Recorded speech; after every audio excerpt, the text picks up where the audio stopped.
இன்றைக்கி நம்ம பார்க்க போகிறது ரொம்ப கலர்ஃபுல்லான பீட்ரூட் ரைஸ் தான் எப்படி செய்கிறதுன்னு பார்க்க போகிறோம். இந்த பீட்ரூட் ரைஸ் வந்து நம்ம குழந்தைங்களுக்கு லஞ்ச் பாக்ஸுக்கு நம்ம செஞ்சு கொடுக்கலாம். ரொம்ப ஈஸியான மெத்தடில் காலையில் நேரத்தில் சட்டுன்னு 10 நிமிஷத்தில் செஞ்சிடலாம். இந்த பீட்ரூட் ரைஸு குழந்தைங்களும் ரொம்ப விரும்பி சாப்பிடுவாங்க. பீட்ரூட் வேணான்றவங்களுக்கு இந்த மாதிரி செஞ்சு கொடுங்க, கண்டிப்பாக சாப்பிடுவாங்க. வாங்க இந்த பீட்ரூட் ரைஸ் எப்படி செய்கிறதுன்னு நம்ம இந்த வீடியோக்குள்ளே போய் பார்த்துடலாம். வெல்கம் டு சிபி சமையல். பீட்ரூட் ரைஸ் செய்கிறதுக்கு இங்கே நான் ஒரு கடாயில் ஒரு குழிக்கரண்டி அளவுக்கு எண்ணெய் சேர்த்துருக்கேன். எண்ணெய் சூடானதுக்கப்புறமா 1 டீஸ்பூன் கடுகு சேர்த்துக்கலாம். அதோட உளுத்தம்பருப்பு 1 டீஸ்பூன் சேர்த்துக்கலாம். கடலைப்பருப்பு 1 டீஸ்பூன் சேர்த்துக்கலாம். 1 டீஸ்பூன் அளவுக்கு ஜீரகமும் சேர்த்துக்கலாம். இது எல்லாமே நல்லா பொரிஞ்சு வரட்டும். இந்த மாதிரி பொரிஞ்சு வந்ததுக்கப்புறமா காரத்துக்கேற்ப நீங்கள் பச்சை மிளகாய் சேர்த்துக்கோங்க. நான் இங்கே வந்து 1 மிளகாவை கிள்ளி சேர்த்துருக்கேன். அதோட கொஞ்சமாக கருவேப்பிலையும் சேர்த்துக்கலாம் வாசனைக்காக.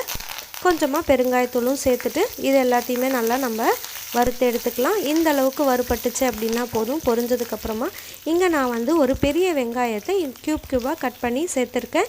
உங்கள்கிட்ட சின்ன வெங்காயம் இருந்ததுன்னா சின்ன வெங்காயமும் சேர்த்துக்கலாம், அதுவும் ரொம்ப நல்லாவே இருக்கும். இப்போ வந்து இது ஒரு 60 to 70% அளவுக்கு வதங்கினா போதும். ரொம்ப வதங்கணும்னு அவசியம் இல்லை. சட்டுன்னு வெங்காயத்தை ஒரு 2 நிமிஷத்தில் நம்ம இந்த அளவுக்கு வதக்கணும்னா போதும்.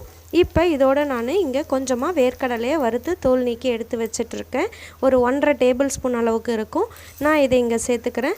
உங்ககிட்ட வேர்க்கடலை இல்லை அப்படின்னா நீங்கள் முந்திரி பருப்பு வேணாலும் சேர்த்துக்கலாம். குழந்தைங்களுக்கு எது விருப்பமோ அதை சேர்த்து கொடுங்க, அவங்க விரும்பி சாப்பிடுவாங்க.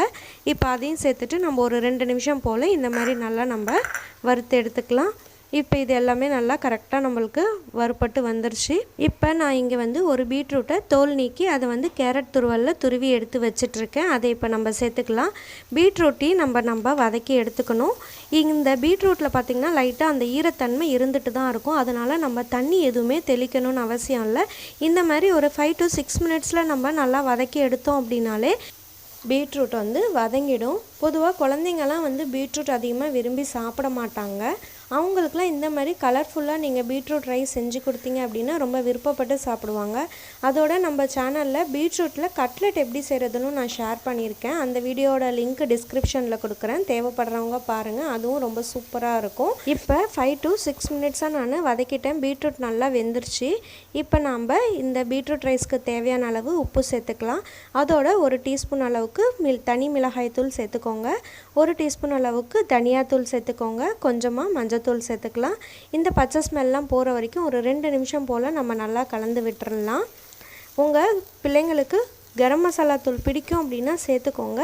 பட் ஆனால் அவசியம் இல்லை. நம்ம இந்த தனி மிளகாய் தூளும் தனியாத்தூளுமே நல்ல ஒரு ஃப்ளேவர்டாக நம்மளுக்கு தந்துடும் இந்த பீட்ரூட் ரைஸ்க்கு. நல்லா மிக்ஸ் ஆனதுக்கப்புறமா இங்கே நான் வந்து நார்மல் ரைஸை தான் வந்துட்டு இன்றைக்கி பாயில் பண்ணி அதை நல்லா ஆற வச்சு எடுத்து வச்சிட்ருக்கேன். நல்லா உதிரியாக இந்த மாதிரி எடுத்து வச்சுக்கோங்க. இப்போ அதை நம்ம சேர்த்துடலாம். சேர்த்துட்டு நல்லா ஒரு 2 நிமிஷம்லேருந்து 3 நிமிஷம் நம்ம நல்லா கலந்து விட்டோம்னா போதும். நான் இங்கே நார்மல் ரைஸ் தான் சேர்த்துருக்கேன். நீங்கள் இதுக்கு பதிலாக பாஸ்மதி ரைஸோ இல்லை லெஃப்ட் ஓவர் ரைஸ் வேணாலும் சேர்த்துக்கலாம், அதுவுமே ரொம்ப நல்லாவே இருக்கும். இப்போ இதெல்லாமே நல்லா நம்ம மிக்ஸ் பண்ணியாச்சு. இதில் ஒரு முக்கியமான பாயிண்ட் என்னென்னா பீட்ரூட் வந்து 60% இருக்கணும், ரைஸ் வந்து 40% அளவுக்கு சேர்த்திங்க அப்படின்னா தான் நம்மளுக்கு அந்த பீட்ரூட் ரைஸோட டேஸ்ட்டு கிடைக்கும். அதனால் கொஞ்சம் அதிகமாக பீட்ரூட் இருக்கிற மாதிரி பார்த்துக்கோங்க. பாருங்கள், அவ்வளோதான், நம்மளோட பீட்ரூட் ரைஸ் சூப்பராக ரெடி ஆகிடுச்சு. ரொம்ப கலர்ஃபுல்லாக இந்த மாதிரி கண்டிப்பாக குழந்தைங்களுக்கு செஞ்சு கொடுங்க. லஞ்ச் பாக்ஸு காலியாகி தான் வரும். இந்த பீட்ரூட் ரைஸ்க்கு சைட் டிஷ்ஷாக ஆனியன் ரைத்தா இல்லை குக்கும்பர் ரைத்தா அந்த மாதிரி செஞ்சு கொடுங்க, ரொம்ப சூப்பராக இருக்கும். பாருங்கள் எந்த அளவுக்கு நம்மளோட பீட்ரூட் ரைஸ் கலர்ஃபுல்லாகவும் அதே சமயம் நல்லா உதிரியாகவும் இருக்குது அப்படின்ட்டு. இந்த பீட்ரூட் ரைஸ் ரெசிபி உங்களுக்குலாம் பிடிச்சிருந்ததுன்னா மறக்காமல் இந்த வீடியோக்கு ஒரு லைக் கொடுத்துருங்க. உங்கள் ஃப்ரெண்ட்ஸ் அண்ட் ரிலேட்டிவ்ஸோட ஷேர் பண்ணிக்கோங்க. சிபி சமையல் சப்ஸ்கிரைப் பண்ணல அப்படின்னா மறக்காமல் சப்ஸ்கிரைப் பண்ணுங்கள். தேங்க்ஸ் ஃபார் வாட்சிங்.